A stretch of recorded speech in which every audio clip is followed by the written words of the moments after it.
his mother showed me one of those clocks, and later, God rest her soul, when she passed away, I passed Father Arujo at her wake, and I said to him, I said, "Do you remember the clocks?" And he said, "Yes, there were two of them." And I said, "Well," I said, I have to say, I said, "you have made wonderful use of your time." Robert went from Dighton, Rehoboth to college and law school. He graduated from Georgetown. He served his country. He was an attorney in the Interior Department in Washington.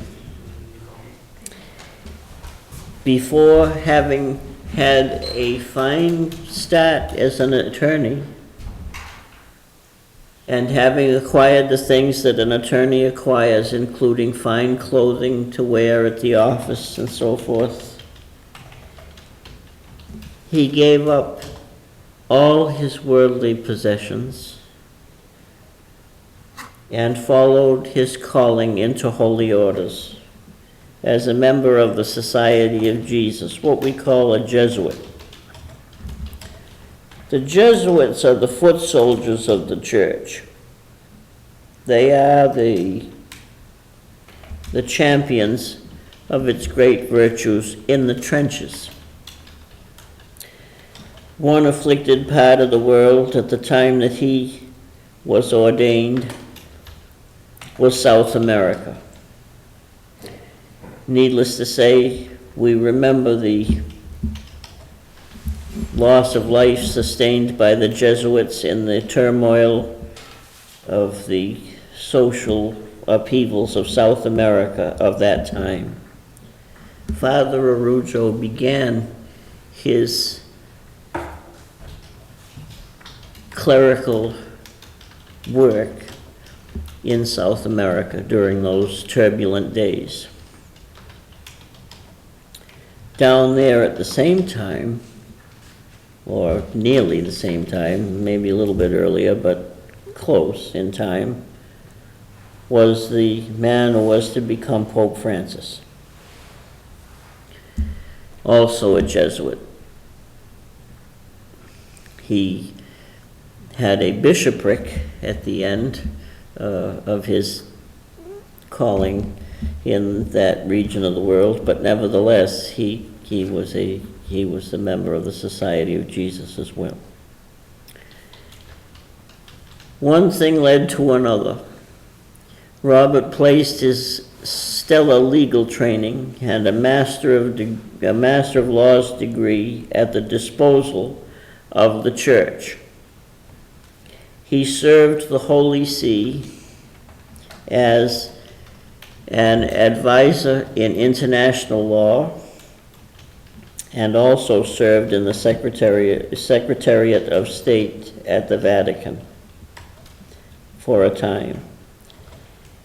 He came back to the United States fully capable of not only teaching the law, but inspiring law students with something more than merely chasing ambulances and filling out insurance claims. To a Jesuit, the law is simply stated by Christ in 2 commandments. Love the Lord thy God with all thy heart, with all thy mind, with all thy soul, and with all thy strength, and love thy neighbor as thyself.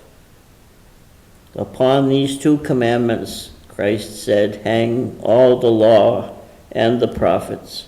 There are no commandments greater than these.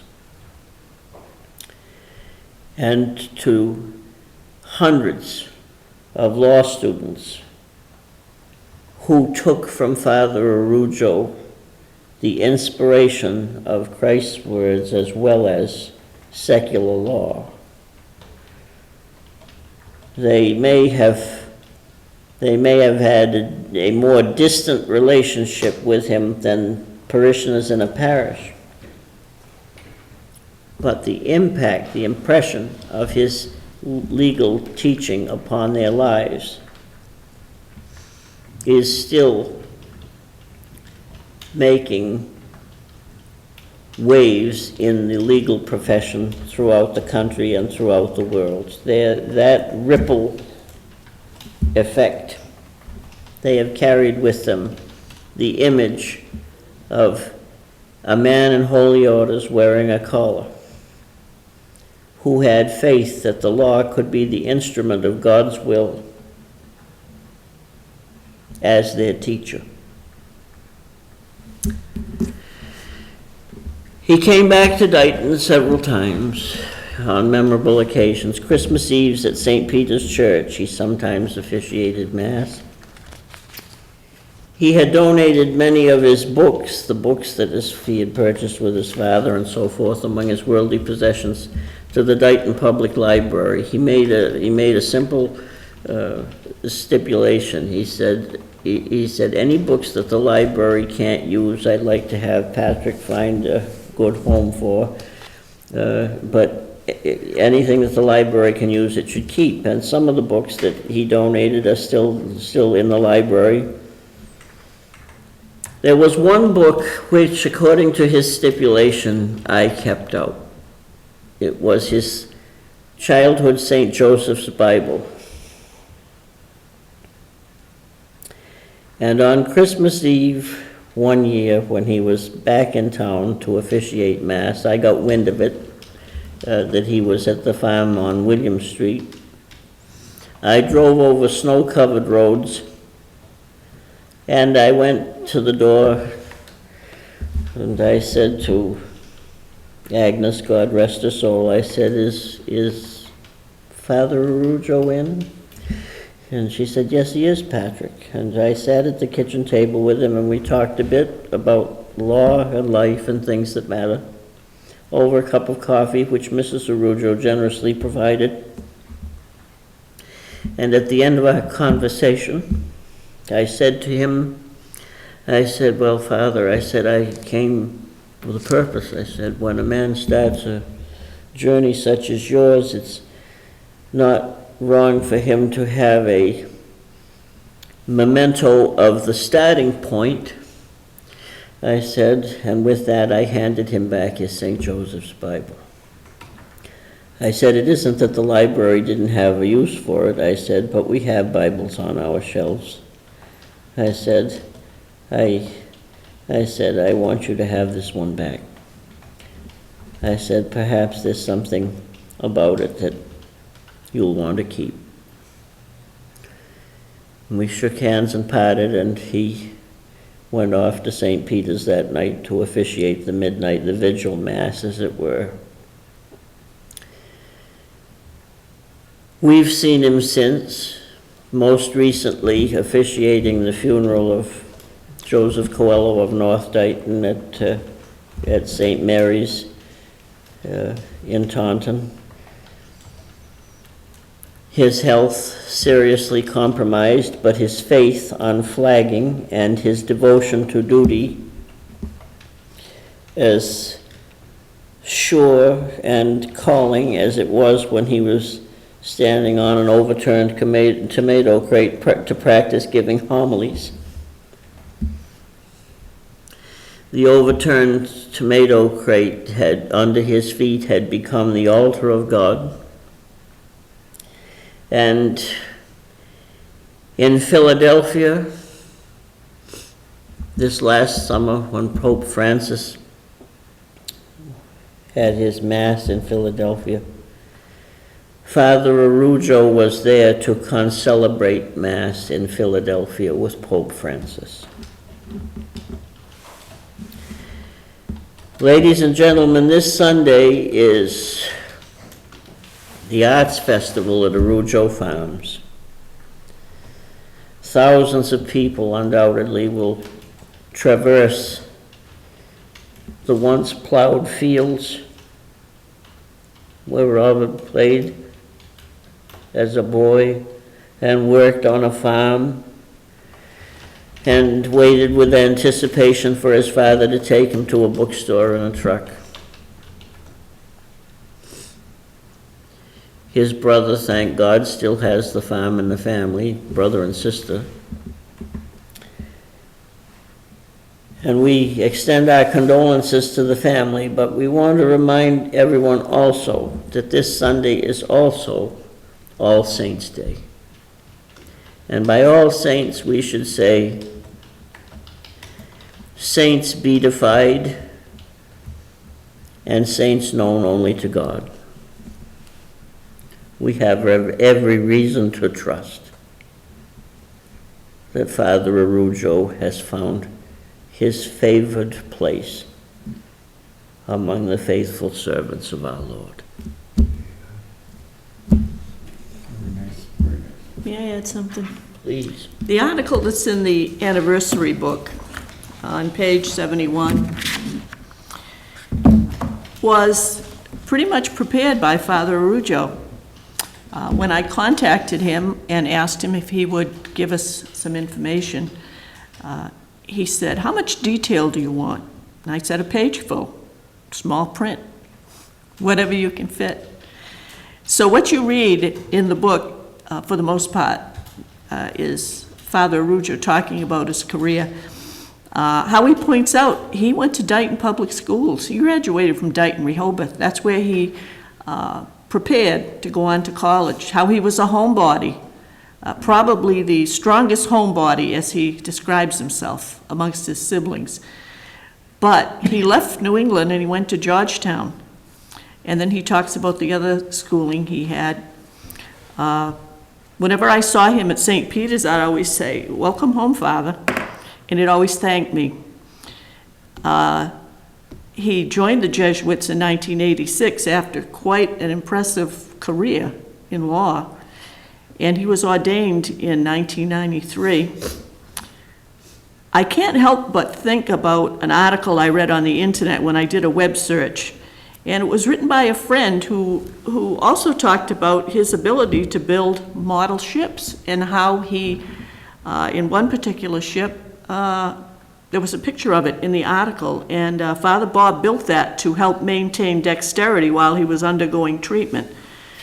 And it helped him, the article said that it helped him to keep his dexterity in his hands. And in the end, he donated the ship to the author of this article's son, and there's a little picture of it online. When Patrick mentioned the Arts Festival coming up, a couple of years ago, there was a remarkable display by the Dighton Middle School students. And it was a reproduction of Chihuly's glass sculptures. Only the Dighton Middle School students had made these out of plastic water bottles and soda bottles and painted it. But I had seen the Chihuly exhibit at the Museum of Fine Arts twice that summer, and it was totally remarkable. I couldn't believe what I was looking at, and I took a number of pictures that day, not only of that display, but also of the Arujo's greenhouses, and I emailed them to Father Bob. I kept in touch with him through emails, and I thought, you will really want to see these. He was back in, I think he was at Boston College at the time, because he was undergoing treatment at, I believe it was Dana-Farber. But I thought, you really need to see this, and I sent it to him. I can't help but wonder about all the people he has helped, not only through his career and his vocation as a priest, but what he has contributed in the field of medical research by undergoing the treatments that he has at Dana-Farber. Although there wasn't a cure for Father Arujo, whenever someone is involved with medical research, and I speak as somebody who has been involved with it as a healthy subject since 1999, the number of people who benefit from that kind of medical research, from people who are ill that undergo treatment, the data that's gathered, it's just, we'll probably never know. And eventually there will be a cure, there's no question about that in my mind. And it's through the work and the sacrifice and the giving of people like Father Arujo in the treatment of cancer and other diseases that so many people will benefit around the world. I will end this by saying, Patrick mentioned South America. Father Bob also talked about his work for the Vatican and being a frequent lecturer on legal issues and religious issues around the world. And he mentions China, Malta, Lithuania, England, and the United States. But the last phrase in the book that ends with an exclamation point is, but he still misses Dighton. So it just shows you that somebody that was a homebody in Dighton, born and raised here, went all over the world, and yet it was still Dighton that meant so much to him. Thank you. Very nice. Mr. Chairman, we also are mourning the loss of two other members of the community who came to us from other places. From Rhode Island came Teresa Broder. Her son, Dan, very well known to 30 years of students at the agricultural school as a landscaping teacher. Recently retired, I say recently, within the memory of men, certainly. The days go by and one might see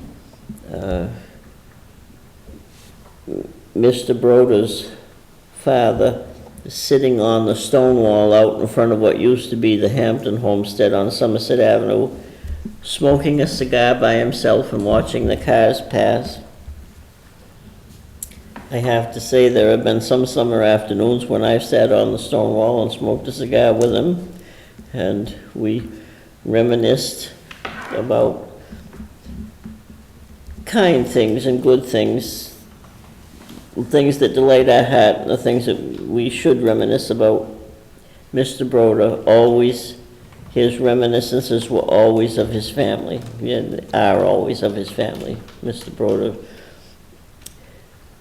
puts family first, and I know that he is deeply bereaved by the loss of his wife, Dan Broder's mother. The faculty of the agricultural school was informed and given an opportunity to pay their respects and extend their condolences to Mr. Broder today, and I'm sure that students of the agricultural school, former students of Mr. Broder, will want to extend their sympathies as well. Mrs. Broder was 88 years old. She had a considerable family. She outlived two of her sons, one of whom was a member of the clergy, and was fortunate to find a good place with her son in her aging years. To the family of Mr. Broder, to especially Mrs. Broder's widowed husband, this board extends its condolences.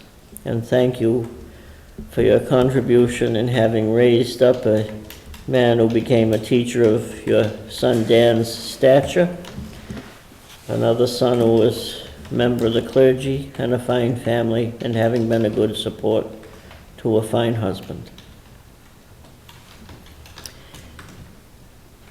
And finally, Mr. Chairman, this is a model of what we call a hydroplane. It's a racing boat. It used to be in the 1940s on the Taunton River in the days immediately after the war. Hydroplane racing took place on the Taunton River. It was fast, it was dangerous, and today it wouldn't be allowed. But the hydroplanes that were developed on the Taunton River were the prototypes of hydroplanes that won championship races throughout the world, on the West Coast in this country, in France, and the harbors of England and so forth. Outboard racing had a serious cadre of devotees in Dighton in the years immediately after the war. The last member of that cadre, I'll say, Bill Giles of Lincoln Avenue, has gone to his reward. Mr. Giles was more than a boat racer. He was a quiet, an unassuming man, genuinely friendly, had a caring nature. A former trustee of Pilgrim Congregational Church, the husband of Brenda Place of Dighton, and the father of Bethany Albatron of California, and Jeffrey Giles and his wife Kristen of North Dighton, grandfather of Riley Giles. He served his country in the Air Force from 1955 to 1959. And then he swapped his airplane for a race boat. He operated the home specialty store in Whittington for over 49 years and was a founding member of the Whittington Community Scholarship Fund. Mr. Giles saw his first boat race in 1945. He bought his first Mercury engine. He became what was called the terror of the Taunton River. He has held every region and club responsibility. Nationally, he has served as chief referee at the 1995 Stock and Modified Nationals, Stock Outboard Vice President, Stock and Modified Commissioner. Giles has raced every stock outboard class. Among his awards are the A.C. Kefauver Trophy, the Gulf Hall of Fame, the Gulf Gold Cup Driver of the Year, and the John and Flora Blank Trophy. Bill has built over 200 race boats himself. These things are this is canvas, it has a canvas hood. They're very intricate pieces of building, needless to say, to be able to scud along the water at the speeds that they achieve. In 1976, Bill Giles of Massachusetts, Fred Miller of Illinois, and Henry Menzies, that's SIES, of Wisconsin, were the first All-American team ever to run the 24-hour Rhone, France international race. They did so to acknowledge the 200th birthday of the United States of America. And they won their class, took second place overall, despite the fact that this was the first time those men had driven tunnel boats. A memorial service for Bill will be held at the Columbia Cultural Center in Taunton at 1 o'clock on Friday, October 30th, 2015. In lieu of flowers, donations may be made to the Whittington Community Scholarship Fund, which he established. And we want to say this will probably be the only time that this board will doff its hat to the dangerous and now, on the Taunton River at least, bygone sport of hydroplane racing. We want to say, may the good cheer and the happiness that went with those races remain with us as we pursue new joys in the days to come.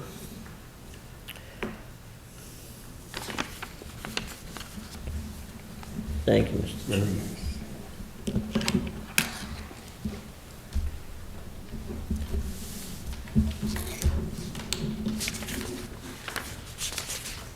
Well, do we have anything else that you might like to go over? We haven't? I will just add, also in the book, Danielle Broder, the granddaughter of Mrs. Broder, achieved the Girl Scouts USA Silver and Gold Awards. And I believe it's now Danielle's sister who collects the gowns. Yes. This was Danielle's Silver Project was a tutoring program that she set up at Dayton Elementary School. And the Gold Awards, I believe, was the gowns project, which her sister has taken over. That's wonderful. That's the All in the, she collects them in the family house, and then they have them in the hall. prom dresses. Yes, prom dresses. Right. Yeah, all free, all cleaned, ready to wear. Yeah. God bless them for it. Well, we certainly have gone over a lot of variety tonight. Yes. I wish to thank my colleagues for the very nice presentation and tributes at the end. Both of them have been in this town forever. I, as a newcomer, only 30-something years. They had the better relationships and the knowledge than I was. I just learned an awful lot tonight myself. Well, I think we all can agree. Everyone who has lived here their entire lives should be able to say that they have contributed as much to Dayton as you in 37 years. Well, with that, I'll accept a motion to adjourn. So moved. I second the motion. Motion's been made and seconded. Any further discussion? None being, all those in favor say aye. Aye. Opposed? That motion carries unanimously. Ladies and gentlemen, thank you for being with us tonight. Besides a couple little interruptions, this was a very, very sincere meeting. I hope you all enjoy it. And I want to remind you next week for the electricity aggregation and update and the transfer station solar proposal. I hope you all join us, and we'll bring you up to date. Turn your clocks back on Sunday night, Right, so you don't miss our meeting next week. Saturday night. Saturday night. And if Patrick and I are not here next week, please go down to the nature trail and see if you can find us. Can I borrow that boat? Good night, ladies and gentlemen. Thank you. See you next week. Thank you, Cable.